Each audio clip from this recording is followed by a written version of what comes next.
Hey, help support the show by becoming a member on Patreon or YouTube. You'll get 4 bonus videos a month, plus ad-free versions of every Junkyard pod, and a special shout out at the beginning of each video. This is the best way to help me as a creator, and so thank you, and go Cavs.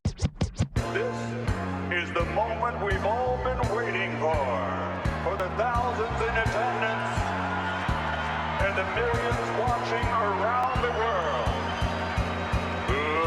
Let's get ready to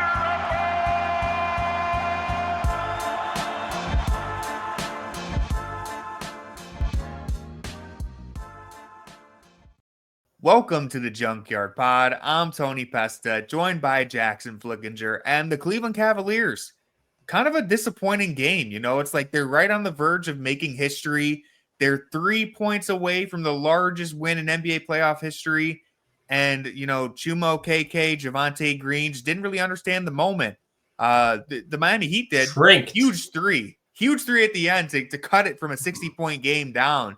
And they end up narrowly avoiding the worst loss in playoff history. But guess what? The Cleveland Cavaliers swept the Miami Heat. They won by 55 points. They're the 7th team in NBA history to win by 50 points in a playoff game. Guess what? The Thunder just did it like 8 days ago too. So it's kind of crazy. Both of these teams have just been historic all year long, and they're showing it again in the playoffs. But the Cavs, I literally don't even know where to start with this because it was just from the moment the game started, you thought maybe, okay, the Heat, this is literally their season on the line. Maybe they'll put up somewhat of a fight, at least for a quarter or two, right?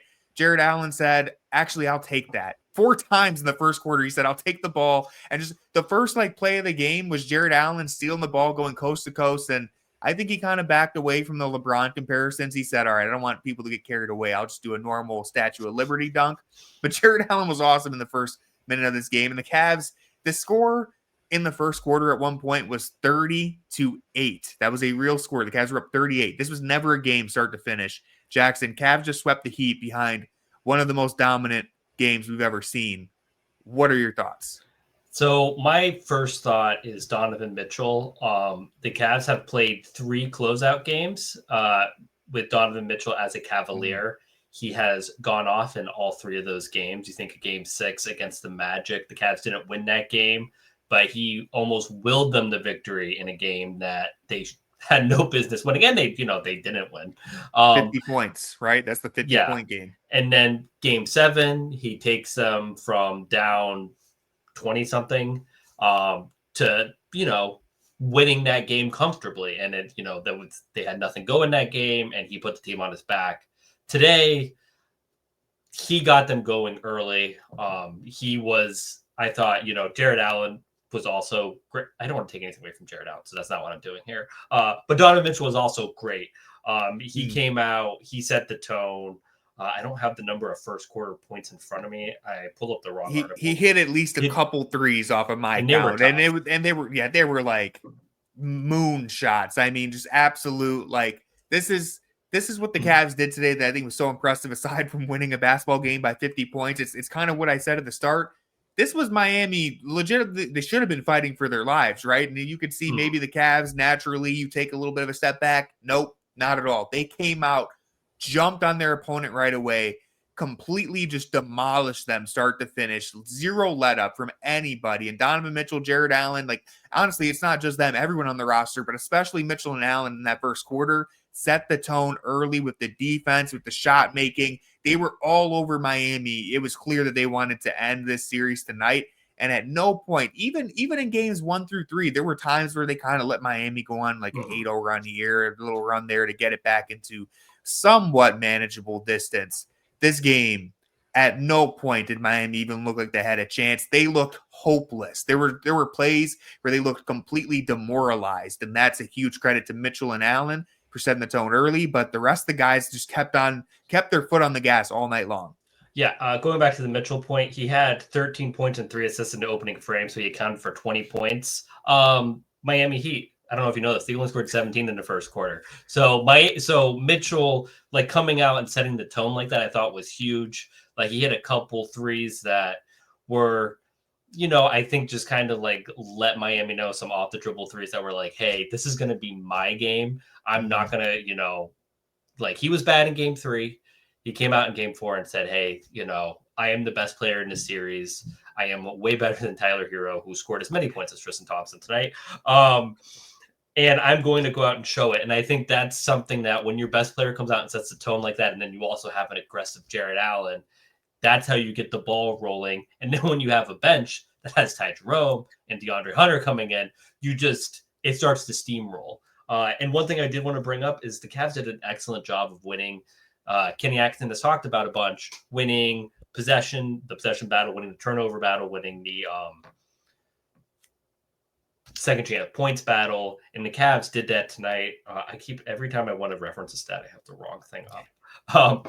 They did that tonight. They obliterated the Heat in points off turnovers. They won the turnover battle 19-12, and the points off turnovers they won by 18, which is a lot.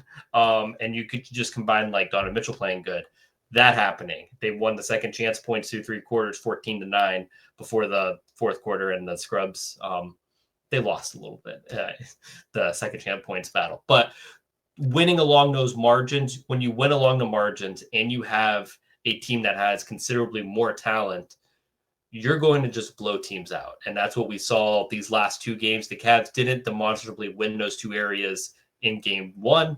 They tied it in game 2, and those games were closer. Games 3 and 4, they won those handedly. They won the game handedly. Yep. Yeah, that's going to be a huge thing to keep an eye on all throughout the playoffs, especially as the opponents get, as they increase in difficulty, is winning the possession battle. The Heat in the first quarter had, I think, 12 turnovers to just 13 made field goals. They had only 10 made field goals with like a minute left, and I was getting ready to tweet it, and then Jovic hits like back-to-back threes, and someone, I think Bam got like a layup, and I was like, damn, that just completely ruined it. It's not as exciting of a stat. You mean 13 the first half? Field goals. Did I say first half? I meant first quarter. First quarter, they had 13 field goal. Or no, it must be first half. Sorry, first half. Yeah, because I said they only had I'm all 17 over the points, place here. So they had hitting some 1-point field goals. They had 13 made field goals in the first half to 12 turnovers, and it would have looked so much better if it was 10 field goals to 12 turnovers. But it is what it is. Anyways, the turnover battle, they were like the Cavs. This is the big thing too. It's not just that they had those turnovers. The Cavs had 11 steals at halftime. They were forcing those turnovers. They were taking the ball away from Miami. It wasn't like, an errant pass out of bounds or something like that, a travel. No, they were taking the ball from the Miami Heat. And Tyler Herro, who we've kind of made fun of a little bit throughout this series, and it's just good back and forth. There's been a lot of trash talk.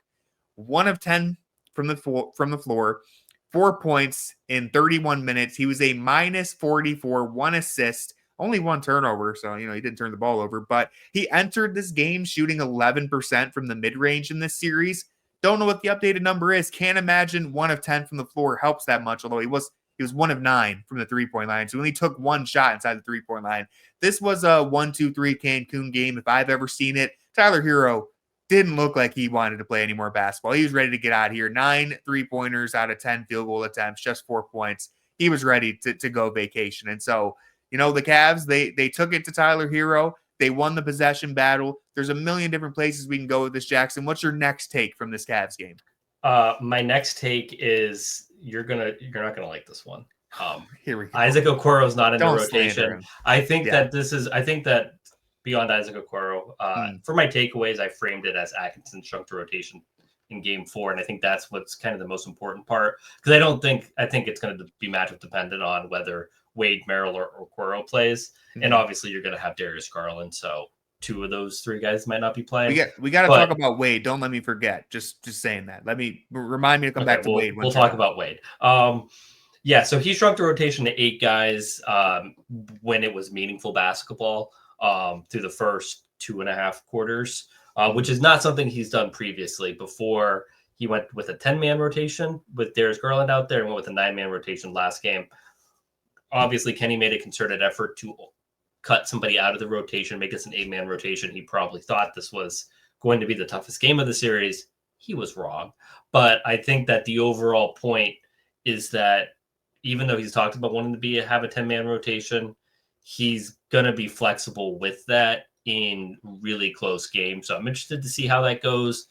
I think they're considerably better than the Pacers, but the Pacers are head and shoulders better than the Miami Heat. So we'll see how Atkinson handles the rotation then.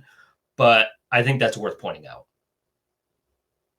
Yeah, I think that Okoro, listen, it hurts that he's not in the rotation, but I noticed it during the playback stream too that Kenny had shortened it. And listen, I just think there was no Darius Garland tonight. We should mention that too. I'm already seeing the takes. I saw him before the game. I want to say this real quick for the record.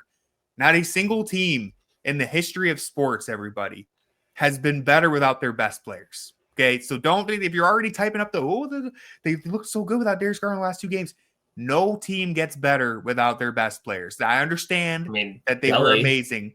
Well, okay, that's different. There is no Delhi. Ty Jerome, but the point stands. I just want to make it very, very quickly that point.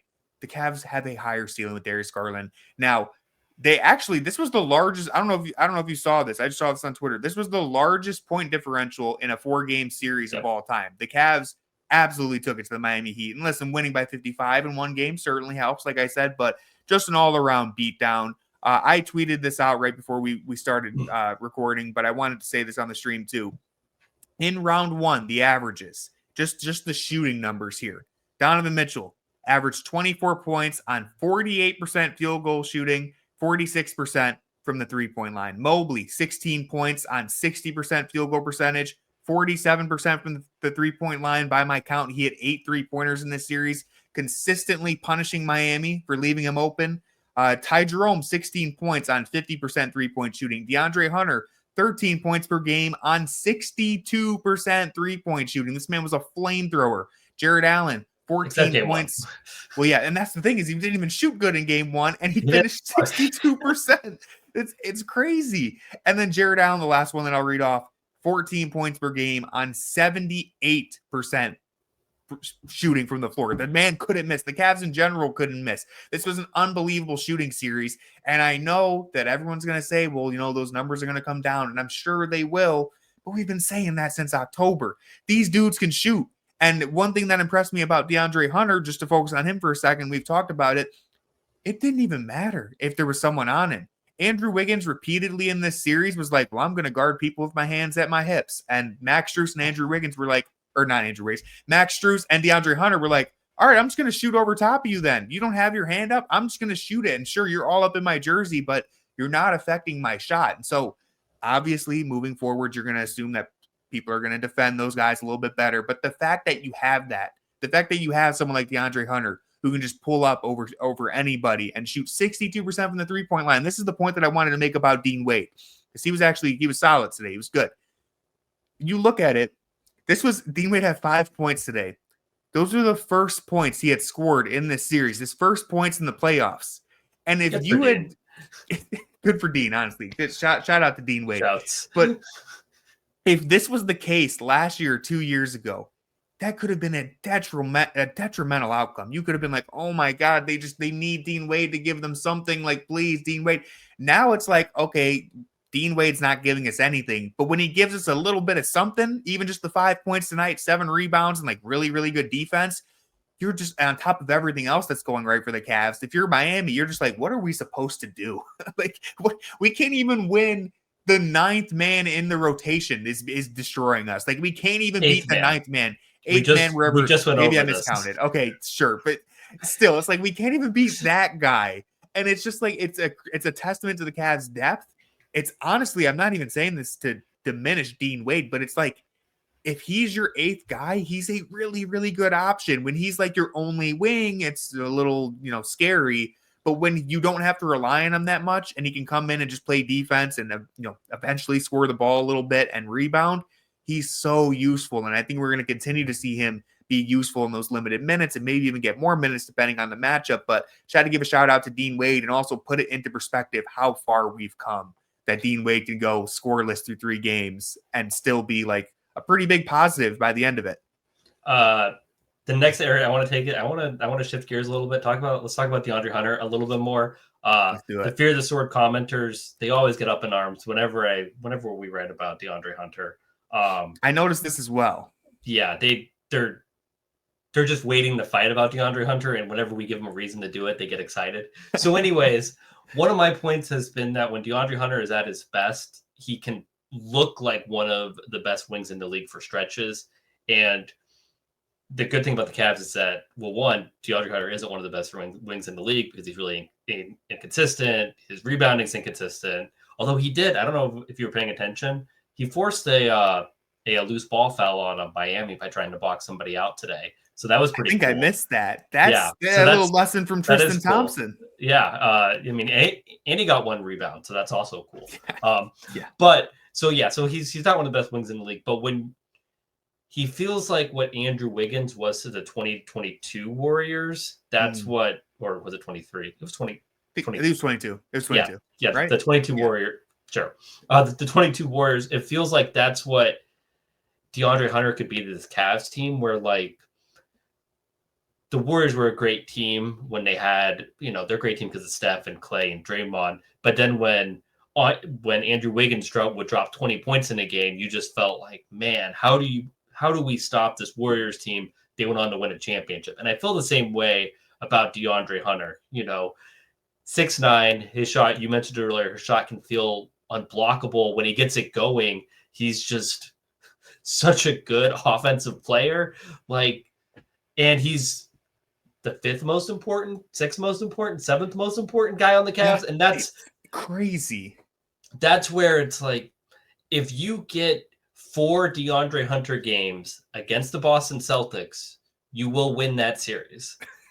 That's where we're going to the finals is what you're saying. If that happens. Well, that's how good this team is. And then you throw in somebody like DeAndre Hunter. And obviously if DeAndre Hunter gives you one of those games, that's great too. And you may still beat the Celtics because that's how much depth this team has, as you've mentioned. And I think that's really important to underline when you're talking about DeAndre Hunter, is that he's almost like a cherry on top. Like he's a bonus. Like they have a good bench. They have enough options off the bench. And what I think is really cool is they have a lot of varied skills. Like Ty Jerome is a great off the dribble player. He's great at assisting, setting guys up. You have Sam Merrill, who's a knockdown 3-point shooter. You have Dean Wade and Isaac Okoro, who are different kinds of defensive specialists who can space the floor a little bit. And then you throw in DeAndre Hunter, who's completely different than all of them, just as a sharp shooter, somebody who can create their own shot a little bit, somebody who can guard 1 through 5 if you squint. So that's where, let's take a look at last year's bench rotation. You had a lot of guys who were just skilled in one or two areas, and when that wasn't going, everything kind of fell apart. Where this team, if Sam's not hitting his shots, he can still kind of fit in with what everybody else is doing. If Ty Jerome has a bad game, like what did he have, bad game in game 2, he can still be a positive player because there's so much else. There's so many other good players around him that he can kind of fit in and fill in the gaps. And that's what I think is really crazy about this team. And that's why you should buy into this team, is because you have such a large margin of error when you have somebody like DeAndre Hunter on your bench who can drop 20 points in a blink of an eye. And you're like, oh yeah, cool. DeAndre Hunter had it today. You have so many options on this team. And again, I can't reiterate enough. There was no Darius Garland today, and it was no problem because Donovan Mitchell is special. Jarrett Allen and Evan Mobley in games 3 and 4 said, hey, we haven't been scoring in the paint. What if we just started doing that more often? And they did. And they were both awesome at it. And Jarrett Allen only played 25 minutes. Mobley only played 23. They combined for 31. So they were great in that regard. You mentioned DeAndre Hunter, 19 points in 21 minutes. He comes in. He's just a flamethrower. Ty Jerome had the bad game 2, comes out in game 3, career high in assists. Not even just a playoff career high, regular season 2. It was the most assists he's ever had in a game. This game, he drops 18 points in 21 minutes. He has 3 threes, gets to the line 5 times, dishes out 5 assists. I don't think we can really overstate. I know it's kind of a meme, the power of friendship and everything, but DeAndre Hunter and Ty Jerome, not only are they actual best friends off the court, but they have legitimate, tangible chemistry on the court. These dudes, there's a reason why Kenny always goes to the power of friendship lineup with his second units. It's Ty Jerome and DeAndre Hunter, because they actually just play off each other really well. And it's not even just as simple as Ty Jerome assisting to Hunter or anything like that. But it's just I swear to you, they get a boost to their attributes when they're on the court together. It's just they're better when they're together. And so you somehow took this person who was already a 6th man of the year candidate, Ty Jerome, paired him with another person who was the 6th man of the year candidate, just so happen to be best friends and they look amazing on the court together. It's like, this is galaxy brain stuff from Kobe Altman. I can't give enough credit to Kobe Altman for seeing this vision, staying true to this core, and rounding out the lineup with players who make sense and multifaceted players who fit in. Like, it's just an incredible job building this team, and we're seeing it in the playoffs already. And shouts to the Atlanta Hawks general manager who has since been fired for facilitating the trade. So, thank you for that. Thank yeah, you. We appreciate that. So yeah, what is your next big take? Next big take. Well, I'll say this, shout out to Quincy Carrier, friend of the show.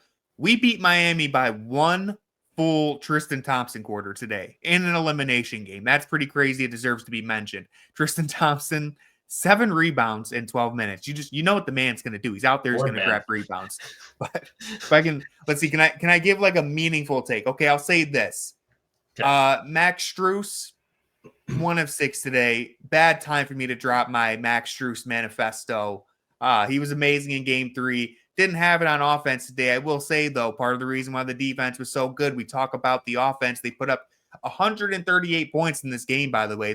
They scored over 120 every single game in this series, something they never did in their previous 3 postseasons. That's good to note. Max Strus, yeah, he kind of sucked on offense today. 5 rebounds. Played really good defense. He's part of the reason why Tyler Herro had a rough series. He didn't, it's not just because of Max Strus, but Cavs felt pretty comfortable letting Max Strus or even Sam Merrill guard Tyler Herro, and it worked. So even though Max Strus sucked, kind of shout out to him for his defense. Sam Merrill hit 3 threes tonight. He came in, joined the starting lineup, and he's not trying to fill Darius Garland's shoes. There's no pressure on him to do anything that Darius Garland does. He just went in, played really his regular minutes, hit 3 threes, played good defense, fought hard. Like, you just have so many guys who fit in and do their job.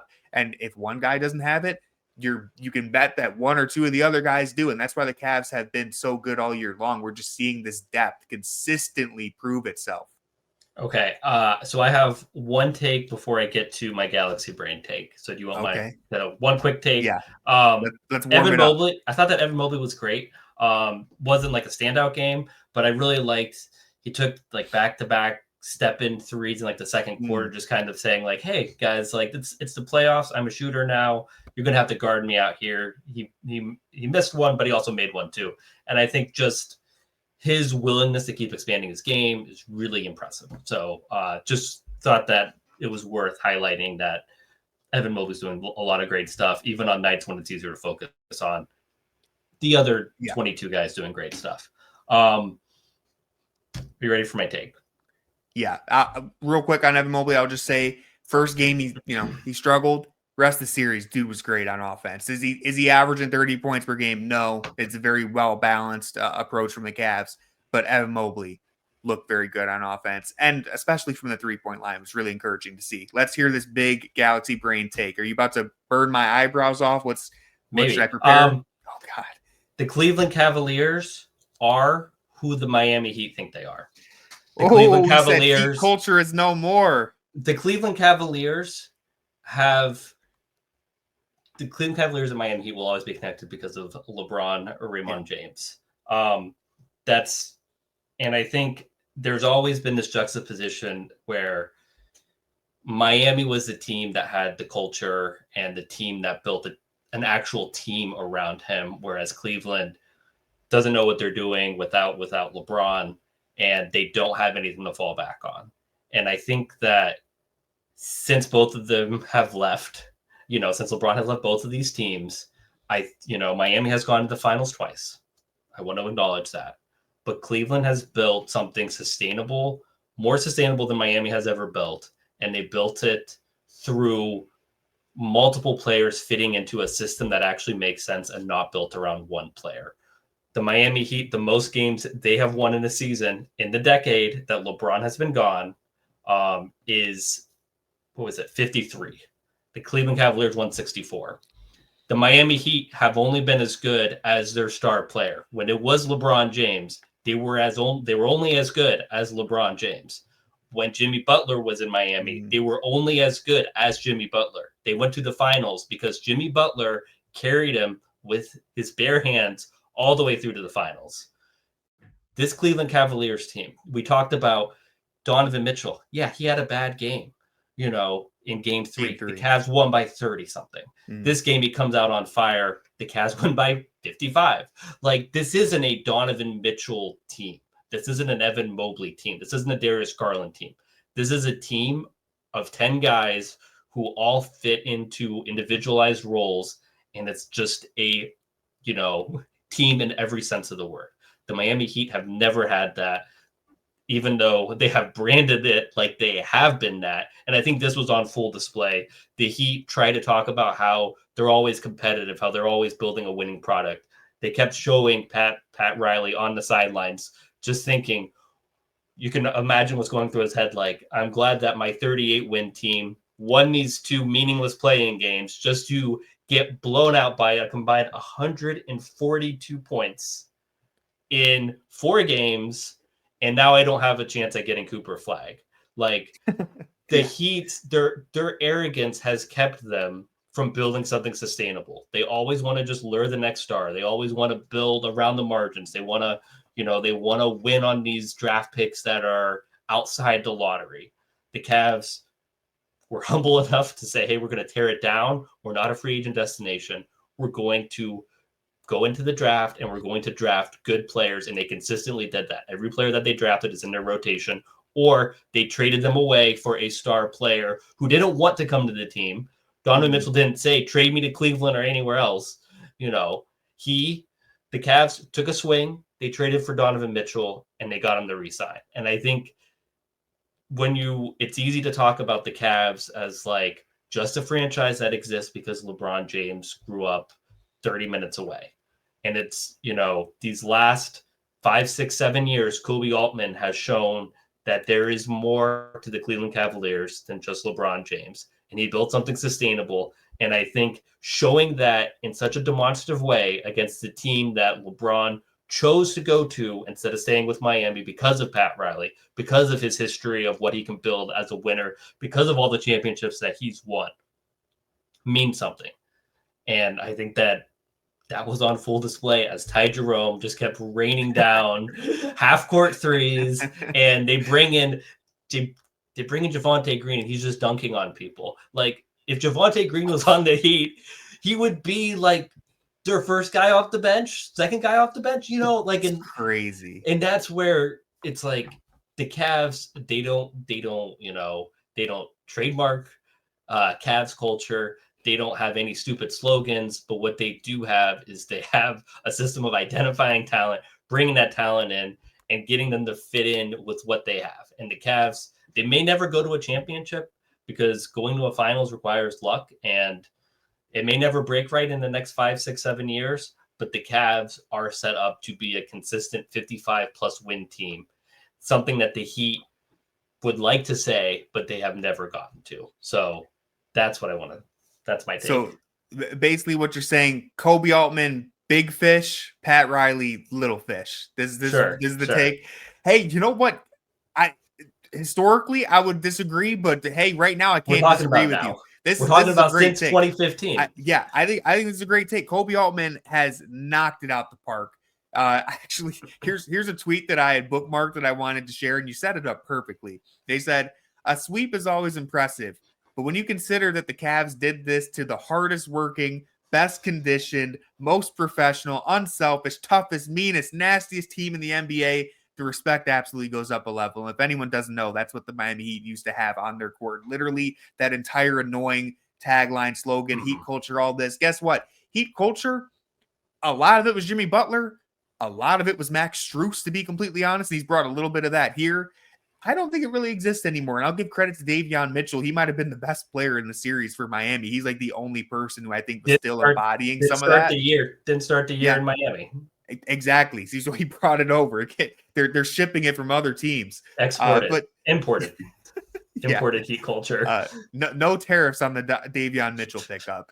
But, I mean, so if you let's break it down, right? Like Miami, they stole LeBron from us. They stole Big Z, which a lot of people forget. They also took him. They stole Kevin Love, which was a line too far. They stepped way over the line. And then they spent like 2 full years flirting with Donovan Mitchell just right in front of us. So disrespectful, just like completely blatant disregard for what we were building. And what did Donovan Mitchell do this summer? He said, you know what, Cleveland, you're underrated. People have been overlooking you. No one thought I was going to stay. Maybe he didn't even think he was going to stay when he first got here. But damn it, he signed that extension. He committed. Everybody, Kobe Altman got everyone committed to this. Presence of mind, continuity, everything, the stability. It paid off because they hit the ground running with the 15-0 start, and they haven't looked back. And you look at just the absolute shambles that the Miami Heat franchise is in now. This isn't meant to just, pile on the Heat or anything. No, it is. Okay, yeah, sure. Hey, that's what we're doing. to dance on the grave of the Miami Heat. I mean, listen, it's a testament to this Cavs team, their growth, their development. You even mentioned, this isn't a Donovan Mitchell one-man army like it was before. They don't play heliocentric basketball. In both of these games, even though Donovan Mitchell was actually really good today, he wasn't good in game 3. He didn't overwhelm anyone on his own. It was a team effort. It's always been a team effort. And so you saw some of these takes before the playoffs started where, the Donovan Mitchell has to score 30 points a game for the Cavs to have a chance. That was said on national TV. We hear stuff like this, and it's like, that's just, maybe in the past that's how it felt. That's not who the Cavs have been all season. You don't need Darius Garland or Donovan Mitchell to carry the offense like that. But when you do need them in certain scenarios like game 2, where Donovan Mitchell all of a sudden has 17 points in the fourth quarter, it can carry you to the finish line, but it's not a requirement. It's not a prerequisite for the Cavs getting into these games. And again, shout out to Kobe Altman. We're giving him a lot of credit, but it's him, it's Kenny, it's the players themselves buying into this. This sweep against the Heat, it's obviously just one playoff series. They have more to prove against tougher opponents, but it's all the proof of concept that we've been heading in the right direction this whole time. Can you imagine if Pat Riley signed Ty Jerome? How many Ringer articles there would be? There would be there'd be 20, once a month. There'd be Ty Jerome. He might have had a chance for Sixth Man of the Year.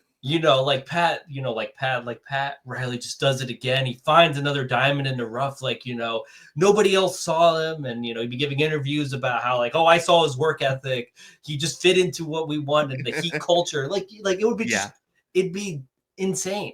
But Kobe Altman identified Ty Jerome. He said before the season, he's the MVP of September.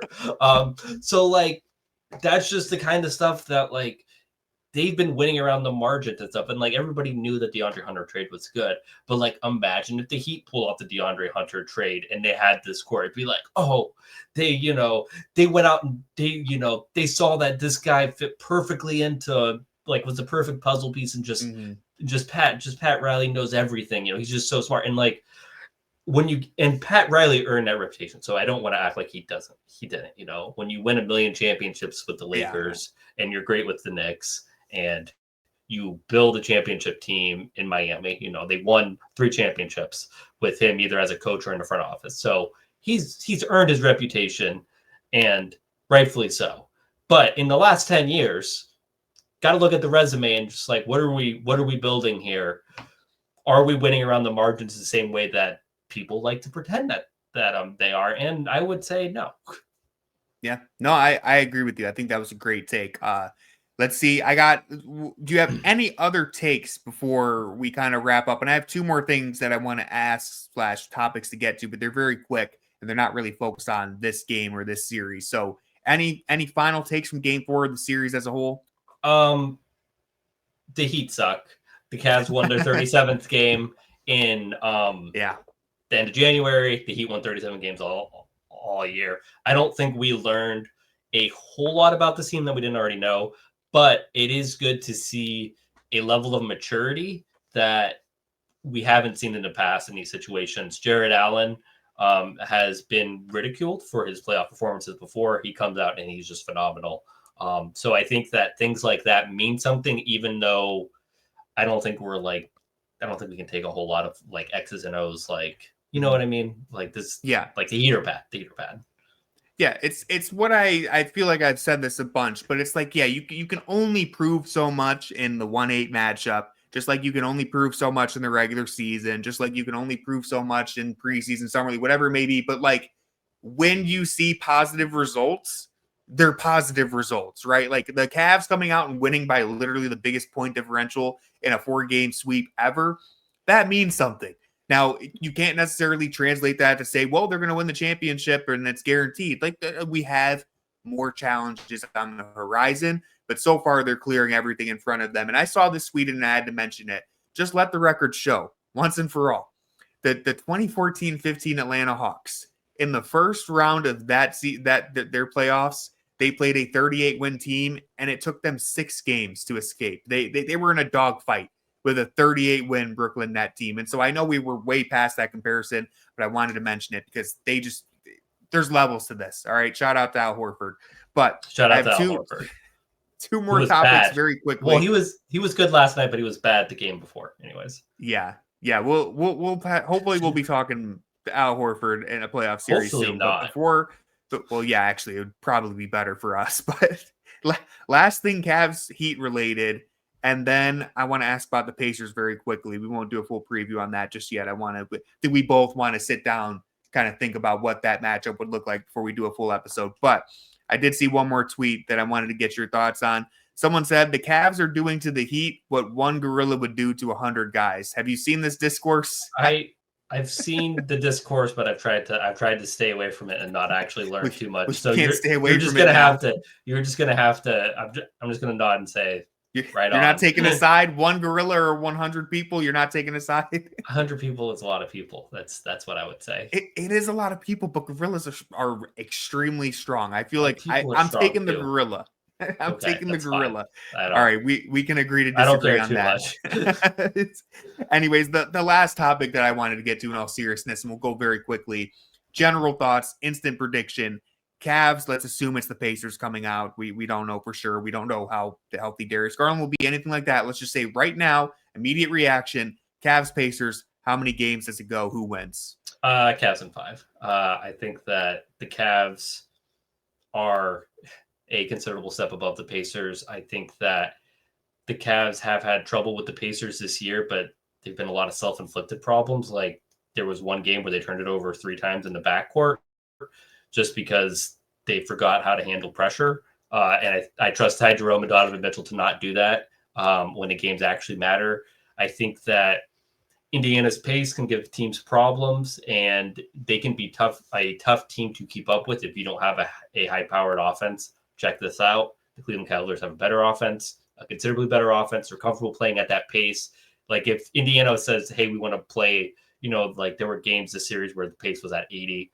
If we're playing games where the pace is at 105, 106, 110, that's something that I think the Cavs are even more comfortable playing at. Yeah. So I think that those advantages that Indiana has had against teams like the Bucks, who have a very short rotation, you would not have against the Cavs.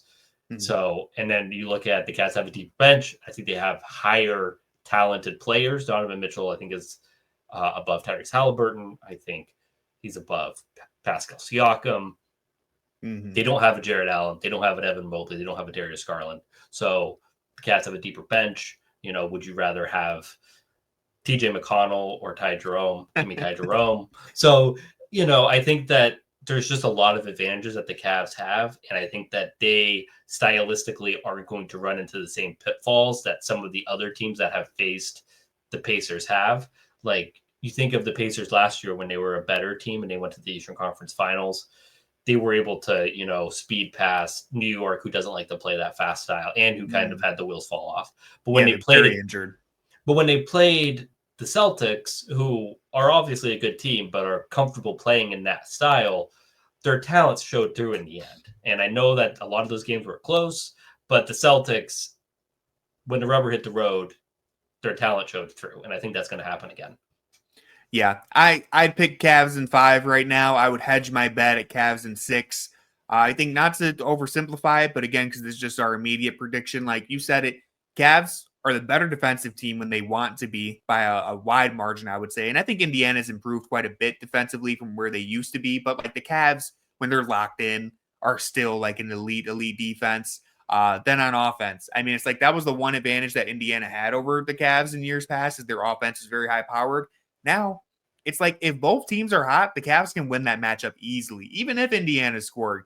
It's like you got way too much to keep up with, and DeAndre Hunter, Jerome, Mitchell, Garland, Mobley. Like there's just the Cavs can overwhelm them with their talent, and the gap isn't as big as the Miami Heat. Like I would say, the Cavs are like a varsity. The Cavs are like a varsity team. Miami was like a freshman team, and the Pacers are like a solid JV squad. It's like we still have a big advantage, but they're a little bit better. We can't punk them as easily, you know what I mean? They're a little more experienced. If there's ways in which this could go wrong, right? Like Indiana actually has legitimate NBA rotational players, guys you can have on the floor in the playoffs. Nembhard is a guy who like consistently elevates his game in the postseason. Siakam is no scrub. Tyrese Halliburton is an elite floor general. Like there's guys who can actually give the Cavs problems and steal a game or two. Still, with all that said, this feels to me entering the series that the Cavs would have to lose this series in order for Indiana to win. Does that make sense? Like the Cavs are favored. They have the advantage in all the key areas. They would have to mess up. They would have to fumble in certain key areas like the possession battle or the three-point variance swings drastically the wrong way, or they're not getting back on defense, which like, again, when you talk about, you know, the difference between the regular season and the postseason, yeah, I expect the Cavs are going to be a little more locked in and handle full court pressure better in the playoffs. I imagine they're going to get back on defense, not get run all over in the playoffs. And if those things are happening, then I'll put my hands up and say, well, the Cavs, they just weren't built for it this year, I guess. And so that's my immediate thoughts, immediate predictions. I'm sure that me and Jackson will be back in, you know, the next few days here to do a full in-depth preview of that. And any last thoughts? Kenny's very rude for challenging well up like literally 50 points. So that's my last thought. That was gross. And he lost. He didn't even win. He's just doing it for the Heat culture, you know. Let them know a little bit. He wanted to go viral again with his little man. What a playoff series. Cavs get the sweep. Make sure you're subscribed on YouTube if you want more of this content. Where, like I said, we're going to be doing previews. Make sure you're following on playback.tv/fearthesword for live Cavs watch parties. Make sure you're checking out fearthesword.com for all of our written content. If you want more content, become a member on Patreon and support us that way. We're going to have stuff coming out there soon. And with all that being said, go Cavs. I agree, go Cavs. Brian, where are we staying in Indianapolis? I didn't even say it right.